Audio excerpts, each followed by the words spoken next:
Well, it seems like the question of when Stumpy's Lovely World is going to end has finally been answered.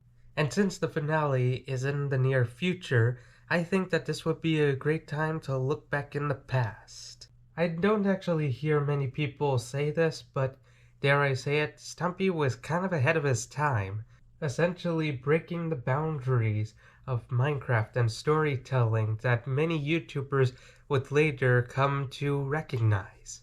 With that said, I'm pretty sure a lot of you guys have read the title by now, and so you already know what I'm going to be talking about. Who is Stumpy's best villain? And yes, it might sound like a very obvious answer. Well, of course it has to be Hit the Target. Hit the Target is Stumpy's greatest enemy that he has ever faced. And to that I say, originally I thought that this was a pretty easy question, thinking that, oh yeah, Hit the Target is definitely Stumpy's greatest villain. And that's partially true, I have to say. I mean, he had way more years surrounding Stumpy, so I guess that counts for something. Now, the reason that I'm sounding a bit hesitant is the fact that I came into this ranking believing that Hit the Target would at the very least be in the top 3. But I came to the conclusion that while I think he's decent, I feel like compared to many of the other villains on this list, he's honestly one of the weaker ones character-wise. Like, he doesn't talk all that much, and I know that is by design. Like, he doesn't talk in the overworld, so whenever he isn't in the overworld, he does talk. But it also comes across as weird since the only characters that do talk in Stumpy's Lovely World ever is Stumpy, obviously, but also Stumpy's lunar friends, which we don't really see all that often, and only ever get to enjoy their presence every once in a blue moon. Plus, he doesn't really have a distinct personality, he only kind of stands as one-dimensional, and never really shows any concern for anyone else other than Viva Dash, at least as far as I know.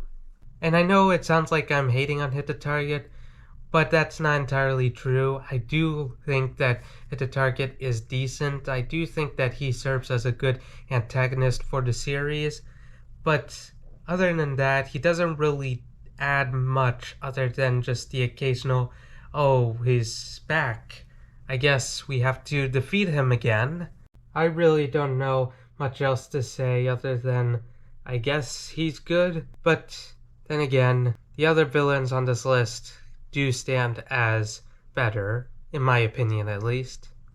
And I know what you're thinking. If Hit the Target isn't the best Stumpy villain, then I guess it has to be Viva Dash, since she also plays a huge role in Stumpy's Lovely World.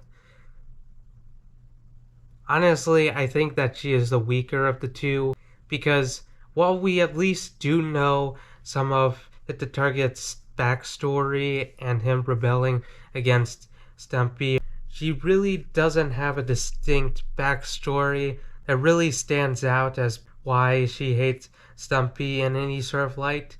I mean, like I said, she could have been an ordinary citizen who was manipulated by Hit the Target into fighting Stampy, but that was only a theory.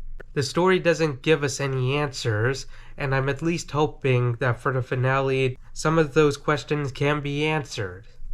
I mean, to Viva Dash's credit, I will say that she kind of enhances the story a little bit.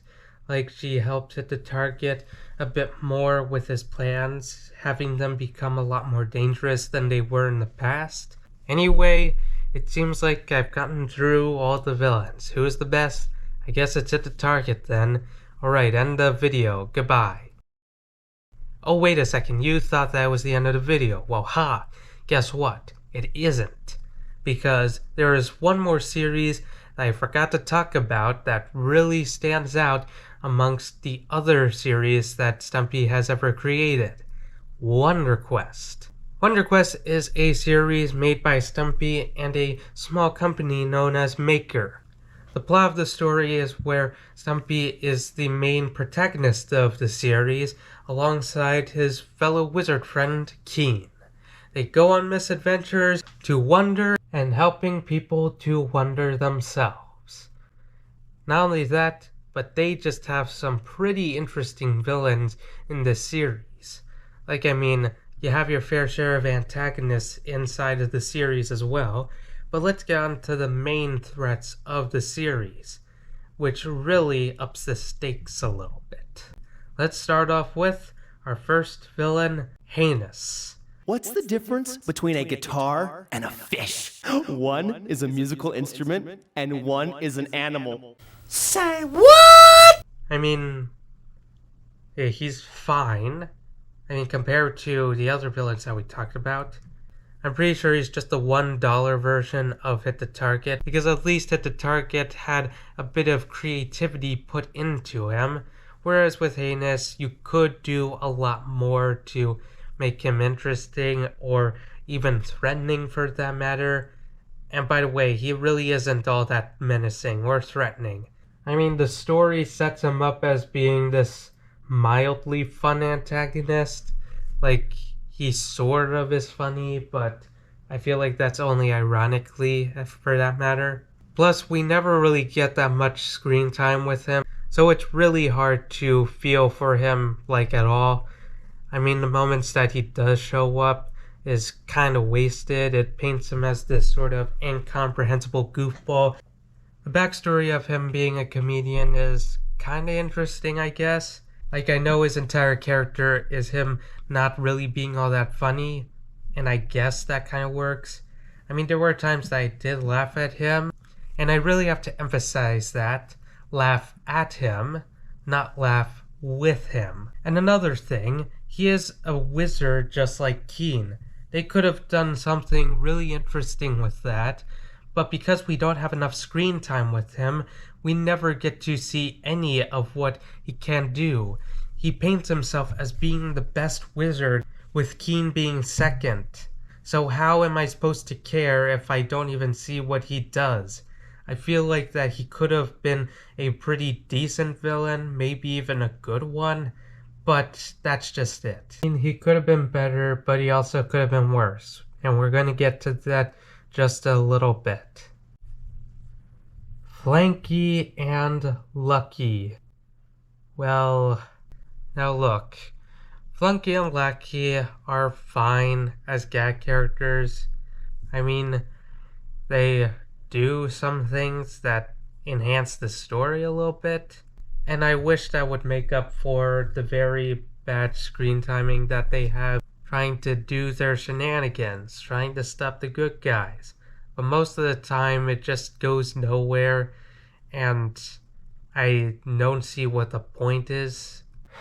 You know what the sad thing about this is?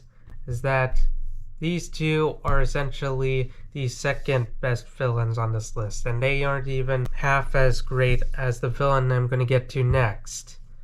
Now you see, Flunky and Lucky aren't, great characters, at all. But at the very least, they do have some personality, even if it isn't, good. And look, the most irritating thing about them doesn't come from the characters themselves, but rather how the show just forcefully makes them the main characters, or secondary at least, because they take up so much screen time that it's easy to blame them for the lack of screen time that the actual villains of the story is cut short. And I know that they need humor in their episodes, but they could get humor elsewhere. And it's not like we don't get enough Flunky and Lucky. The sister series, I Wonder, features them in almost every single video one way or another. The only great thing about them is when they actually do that song, Give Up, which I guess that's pretty good. But other than that, that's really just it. They don't do anything that makes me chuckle. They come off as more annoying than funny. And I feel just as irritated as their teacher there, who practically hates them and I think is the best character for doing so. Every time that we see them, it's just another thing that they do to try and become evil. And you know, I could kind of consider Heinous to be a more stupid villain than them because, at the very least, these characters are naturally stupid, whereas Heinous, you could easily take them out altogether and make him the big bad, and then mission accomplished. He becomes evil. He is the ultimate evil, or whatever. It's okay, look, bottom line is Flunky and Lucky are just there. They are just there for laughs and nothing else. But if they really wanted laughs, there is one villain in particular that could offer that without being simultaneously annoying. And that, my friends, I'm so relieved that I get to talk about it now. Rama. I'm so glad I got through all this pain and suffering to get to this point. You see, Rama is pretty much the only villain that you could tell in this series that she actually tries to be a good villain. Unlike many of the others where there are at least attempts at making good villains, Rama is the pinnacle of Stampy villains. I mean, she serves as one of Stampy's biggest threats in the entire series, while also maintaining her fun personality that is so distinct, and oh my goodness, she is voiced by Gray Griffin. I could just end the video right there, and that would just be it, but boy oh boy do I have a lot to say about her. Rama's backstory of being an inventor who invents the sliding doors, yeah, that's right, the sliding doors, she becomes impatient of the whole process and eventually decides to give up, wanting to take the easy way out, steal somebody else's invention and pass it off as her own. You know, like every normal person does. But uh-oh, she is rejected from the Society of Wanderers. So she is sad and angry that she got rejected to her dream club. But then a dark force comes around her and manipulates her into trying to get rid of wandering once and for all. Wait a second, isn't this the same theory that I came up with a couple of weeks ago? Well, anyway, regardless, her voice acting really sells it. I am so glad that Griffin Grey was able to give him this chance, and you could really tell that it's worth every second of it. Like every time that she comes on screen, I just absolutely lose it. She is that funny.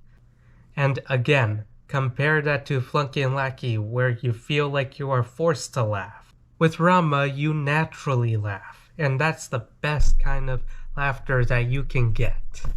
But what I found out most interesting about Rama is the fact that she is, without a doubt, Stampy. I mean, think about it. Both of these characters are great inventors. They both like wandering. They both have distinct personalities and are fun. I mean, listen to their laughs.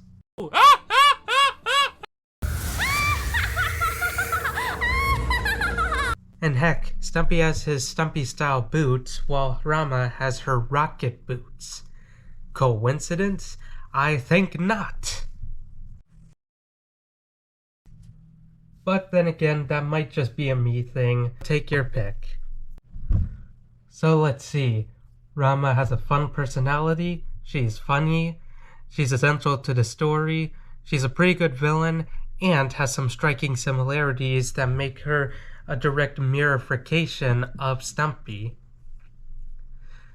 So while I think that Hit the Target plays off as Stampy's most personal villain, I would personally like to give Rama the title of Stampy's best villain.